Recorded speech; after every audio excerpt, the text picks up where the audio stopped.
हे रोजाना आणि तिला वर्षाचं 365 दिवस काम मिळालं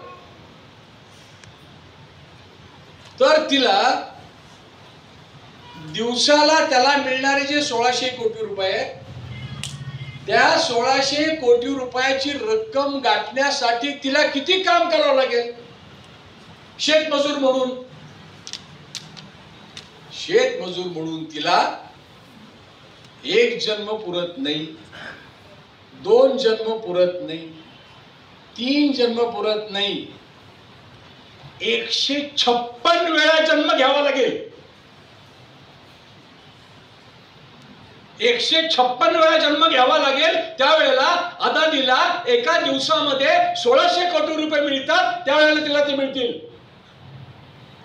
कसलं जीवन द्यायलाय तुम्ही आम्हाला? कोण आहे ते? शेतमजुरांच्या मध्ये कोण आहे? कुठल्या जातीमधले, कुठल्या वर्गामधले? आपण आपल्या प्राध्यापकांना सांगूया. माझा जरा प्राध्यापकांच्या बद्दल माझा थोडासा, आम्ही 3 सोडून, आम्ही 3 प्राध्यापक होतो, आम्ही 3 सोडून त्यांना म्हणूया, अरे तुला किती कमाई आहे? प्राध्यापकाला किती पगार आहे?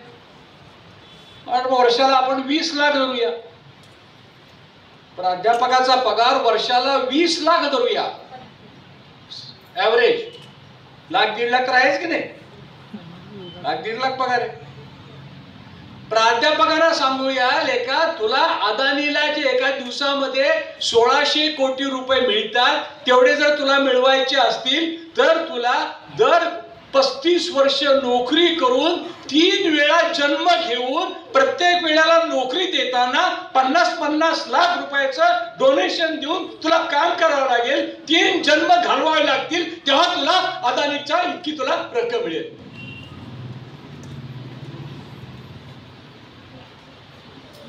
देश लुटताय. मगाशी डॉक्टर सांगत होते, काल ओरिसाला जाऊन आले.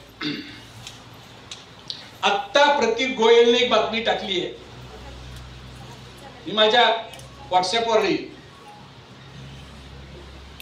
छत्तीसगड मध्ये एक आदिवासी मुलगा,